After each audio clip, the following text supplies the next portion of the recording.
warahmatullahi wabarakatuh. Di sini saya dan teman saya akan menjelaskan materi hukum administrasi negara yang dibimbing oleh Bapak Edi Wahyudi, SH, MSI. Hai semuanya, perkenalkan nama saya Dia Ainurita dengan NIM 11121000111 semester 5 Prodi Administrasi Negara Universitas 17 Agustus 1945 Surabaya. Saya Marifa Triwinia Jonathan dengan NIM 11121001118.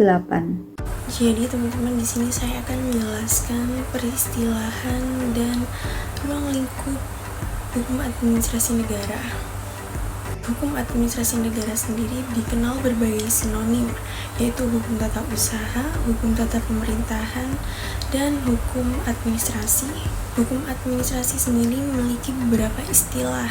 Yang pertama, bahasa Belanda hukum administrasi negara dikenal istilah Bestuurrecht. Yang kedua, bahasa Inggris dikenal dengan administrasi law. Yang ketiga, bahasa Prancis disebut droit administratif. Yang terakhir, bahasa Jerman disebut Verwaltungsrecht. Baik teman-teman, yang kedua saya akan menjelaskan pengertian hukum administrasi negara menurut para ahli. Yang pertama, menurut Syahran Bassa, yaitu hukum administrasi negara adalah perangkat peraturan yang memungkinkan administrasi negara menjalankan fungsinya, yang sekaligus juga melindungi warga terhadap sikap tindak administrasi negara dan melindungi administrasi negara itu sendiri. Yang kedua, menurut Mushan, diartikan pula sebagai rangkaian aturan-aturan hukum yang mengukur cara bagaimana alat-alat perlengkapan negara menjalankan fungsinya.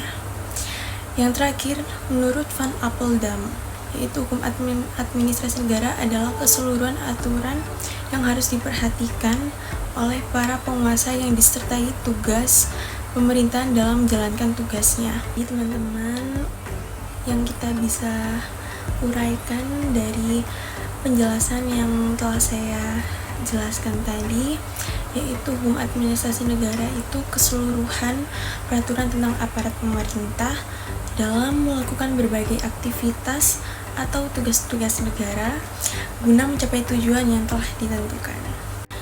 Poin yang kedua, saya sendiri akan menjelaskan tentang ruang lingkup hukum administrasi negara.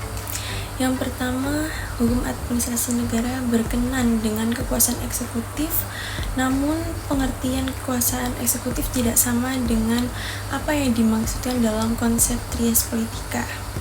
Yang kedua, kekuasaan eksekutif tersebut harus dipahami dalam dua hal, yaitu terminologi dan dinamika yang ada. Yang ketiga, secara terminologi, disebut juga dengan Bestuurrecht dengan unsur utama Bestuur.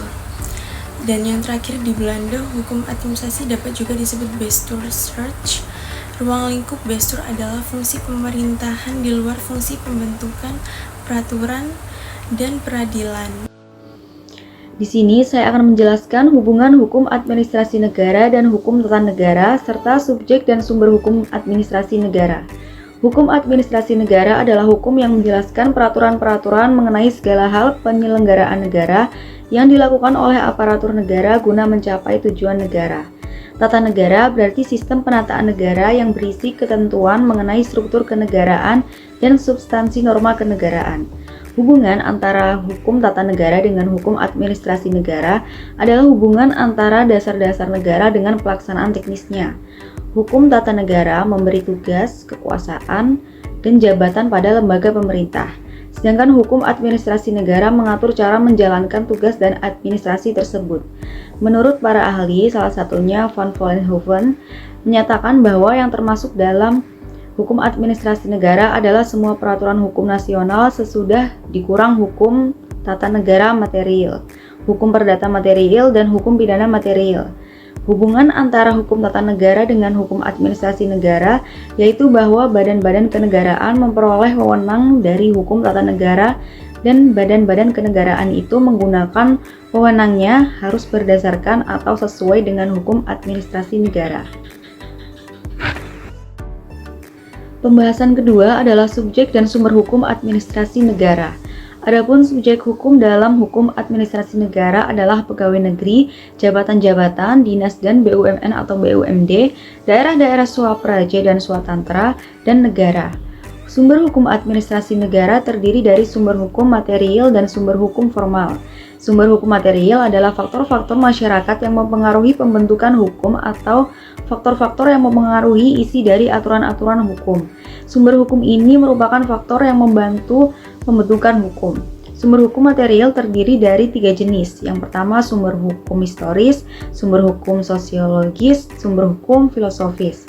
Sedangkan sumber hukum formal adalah sumber hukum yang berasal dari peraturan perundang-undangan seperti undang-undang, peraturan pemerintah, keputusan presiden, dan lain-lain. Namun pada dasarnya sumber hukum tertinggi adalah Undang-Undang Dasar 1945. Sekian penjelasan yang dapat kami sampaikan, semoga bermanfaat, dan kurang lebihnya mohon maaf. Wassalamualaikum warahmatullahi wabarakatuh.